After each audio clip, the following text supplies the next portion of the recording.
Hello and welcome to the You've Got This Girl podcast, a space for celebrating all that we are as women, our struggles, our journeys, and our victories, sharing knowledge and inspiring stories of women accomplishing incredible things. I'm your host, Marilyn Brown, and my guest today is Jane Knaus, artist, writer, award winning graphic designer, and lifelong optimist. Jane has exhibited her work in Europe and the United States, and her paintings are in numerous private collections. Her memoir, My True Colors, provides a look in the rearview mirror of her unique life story, from being a child of Holocaust survivors to living in various countries before settling in the United States.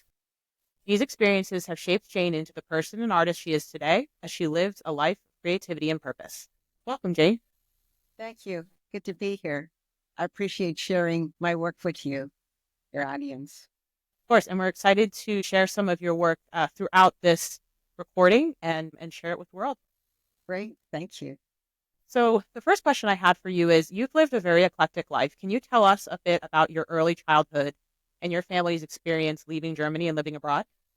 Yes. My parents were German Jews and they did not really leave Germany of their own accord. They escaped and met many chances to not be around anymore, but good luck. And I guess that's the main thing that saved their lives because so many other people perished. And eventually, after the war, they settled in Sweden. And I was born in Sweden. My dad was a doctor. And I think part of his repayment for having his life saved, both my parents were actually, and my brother, who was two at the time, they were scheduled to be sent to Auschwitz. But lots of miracles happened along the way, as it did with some other lucky people. And they ended up in Scandinavia. In 1946, my parents moved to Africa. My father was always interested in tropical diseases, and Africa had plenty of um, people who could use his services. So we ended up living in Ethiopia for 8 years. And after that, we moved back to Sweden because it wasn't safe for us to stay in Addis Ababa, the capital. It turned into a military dictatorship. And so we moved back to Sweden. And my dad died when I was just shy of being 12. So we came to the US in 1957, and I became a citizen in 1963. And I had my brother, my sister, and myself, and we all ended up going to college when people could still afford to go to college without going into student debt and some of the challenges that exist now. So we were lucky. We lived in California and we could go to the universities there. Yeah, and I know you mentioned to me in conversations that we've had that you and your family were basically stateless Yes, for for your many entire years. childhood. My Until I was 18, I did not have a passport because Hitler revoked all citizenship of the Jews. So whenever we traveled from country to country, and we were in a number of countries, we always had to apply for a visa because we didn't have a passport. So when people ask me, what's the most valuable thing you have? It's not any jewelry, which I don't have of any consequence or anything else or books. It's my passport because I didn't have one till I was 18. So my mom was born in Germany, my brother in Finland, myself in Sweden, and my little sister in Ethiopia. So whenever we traveled anywhere, either for immigration services or for vacation, we needed to wait for 4 visas to arrive before we could leave wherever we were living at the time. It was very arduous. So getting an American passport was a huge thing. How did your parents' experience of being persecuted within their own country sort of shape them and shape their interaction with you or how you view the world? That's a wonderful question. I think it gave me a real sense of instability. I grew up without roots. I didn't have neighbors. My mom would often say, if it weren't for this or if it weren't for that, we wouldn't be here. So I grew up with tremendous insecurity of, where I was living. And I didn't grow up. I went to 5 grade schools. We moved around to different schools in Ethiopia. And then I went to Sweden when I was about 12. So I did know some Swedish, but not functional. I had to learn French because in Ethiopia, my parents put me in a French school. So I was taught by nuns.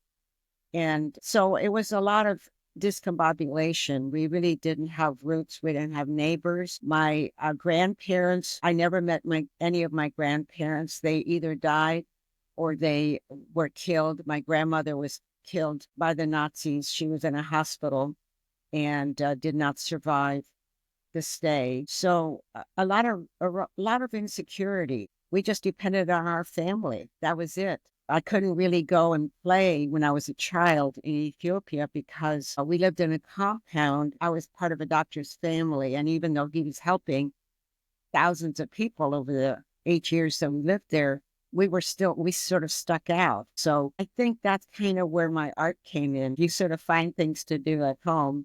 We went to school, we went to the market with my mom, but we couldn't really explore the neighborhood or anything like that. So I grew up with feeling like tomorrow may not be here. The brutal truth is that's kind of how my parents raised us, because that's what happened with them. They grew up in a perfectly fine, happy home in Berlin. And then all of a sudden, when Hitler came to power, everybody had to scramble to survive one way or another. And people scattered all over the world. They went to South Africa, Australia, South America, all over. My father was thinking about moving us to the US in those days, but he'd have to take all his medical exams all over again. So we ended up in Sweden for a year, and then to Africa, and then back to Sweden. Then he died at the age of 44. So we had financial issues because my mom, she was a traditional homemaker and didn't have professional skills. So we scrambled. When we got to the US, we stayed with some relatives. But we had a very limited financial situation. So a lot of instability and rootlessness and feeling like another because we were different. We were different than whatever majority we were in. Even when we moved back to Sweden, we were outsiders. We weren't Swedish. We didn't look Swedish. And we spoke with an accent. Then we came to the US and we spoke with an accent. So it was always, I think to some degree, it gave me a certain agency over my own life because I never fit in. If you don't fit in, then after a while, you don't even care that you don't fit in, if that makes sense. Yeah. And so in our discussions, you mentioned that when bad things would happen or when you would have struggles in life, time allows you to look back and turn those experiences into the building blocks of your existence. So you seem to have cultivated this ability to leverage adversity and turn it into something that's instructive rather than destructive. Can you share your thoughts on that? Yeah, I think when bad things have happened to me, and a lot of them have, I feel like the main lesson is empathy and compassion for people suffering. I suffered, and so when I know other people are too, I think it developed a muscle in me because we see the world on fire these days, and I have a lot of empathy and sympathy for people who are rootless or homeless or struggle to have a good life. We all want the same thing.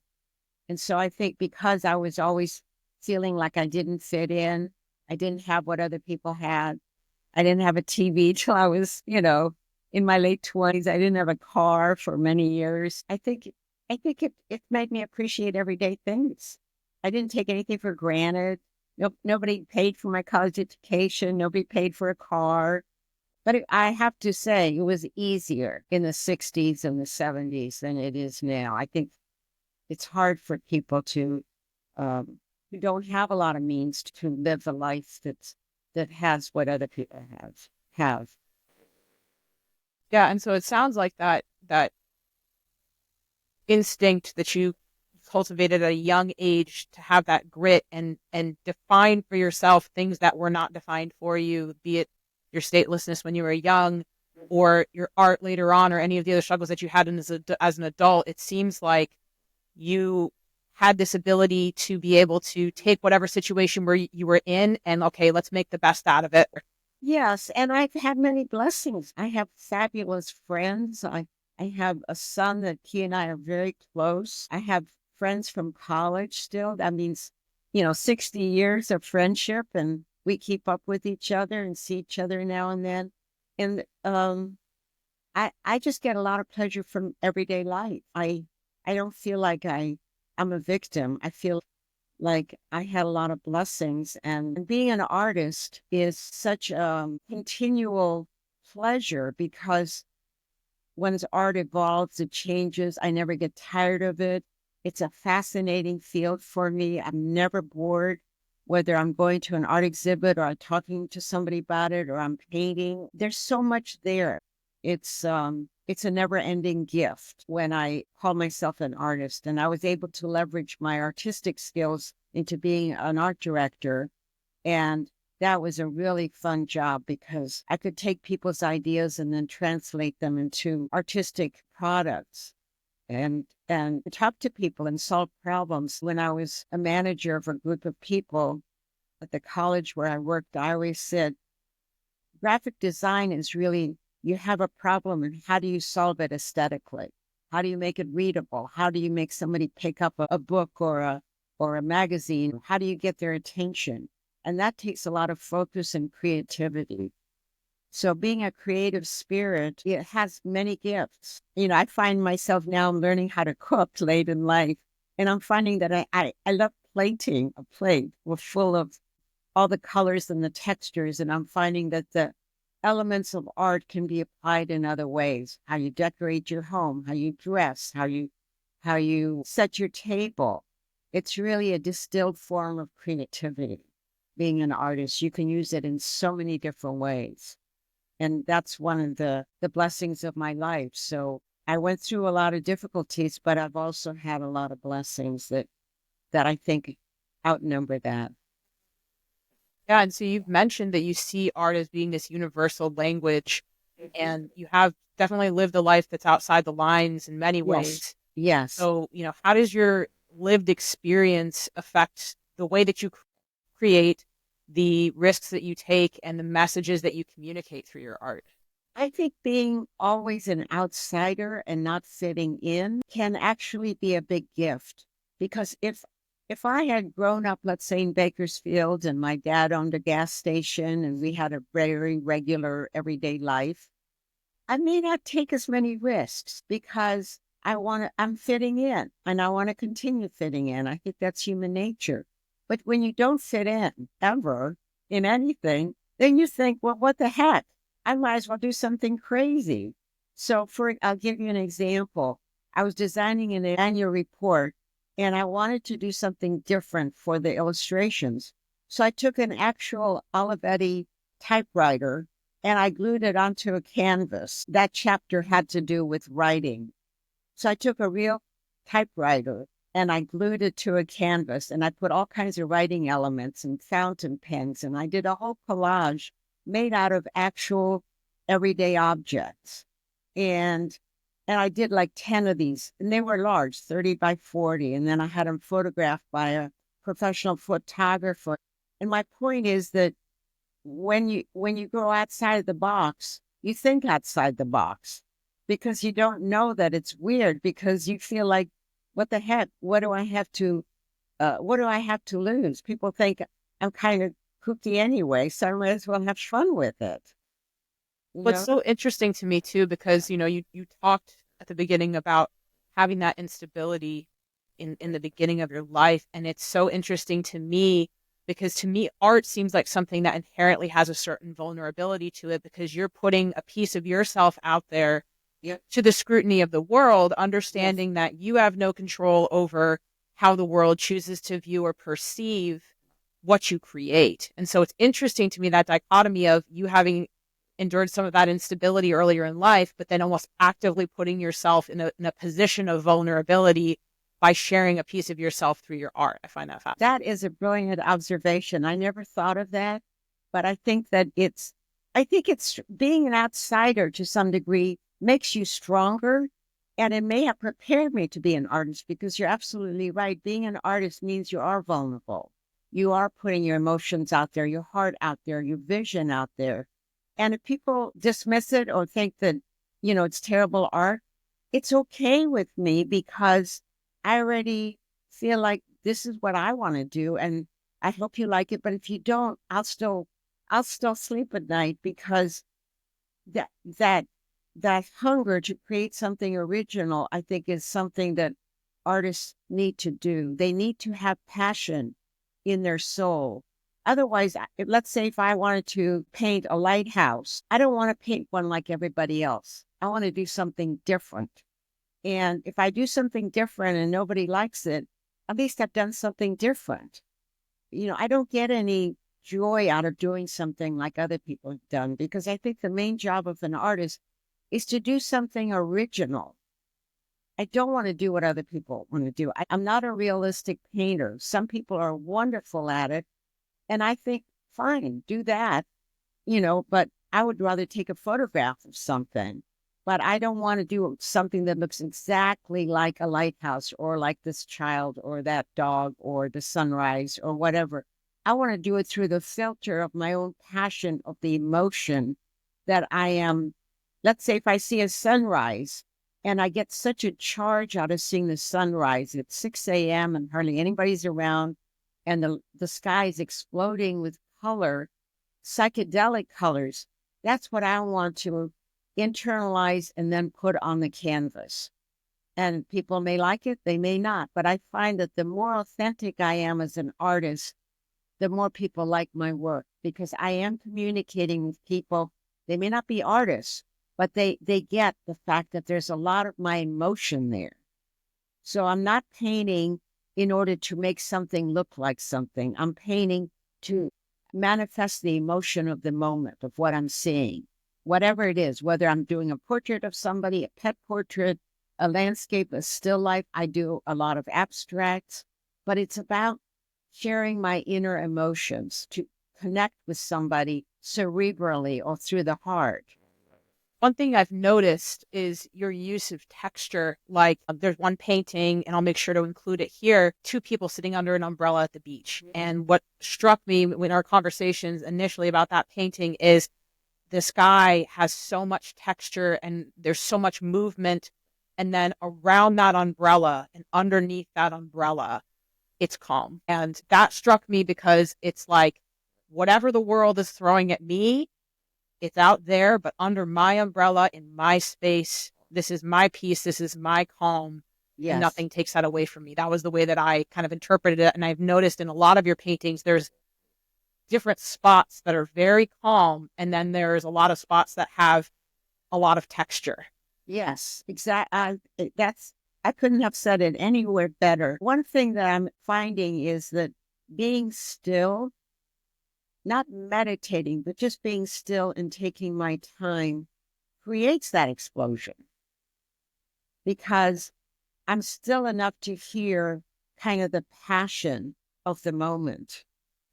And I think I sort of contain it and then I let it explode on the canvas. And I don't censor. The more I censor, the more I'm trimming the wings of that piece. And I'd rather have somebody, think it's crazy or say something derogatory. I'd rather somebody reacts negatively than doesn't react at all, because then at least I'm touching them with something. I'm touching their opinion about something. And I'm actually surprised at how many people do respond well, because I just want to be authentic with my creativity. Yeah, I mean, it sounds like, in art, like in life, right? Like not everything's going to be a positive experience. Not every reaction is going to be a positive reaction. Both extremes of the human experience exist in real life. Things can be tragic, things can be triumphant, and art is that same way. Is like, you're going to experience all sides of the spectrum.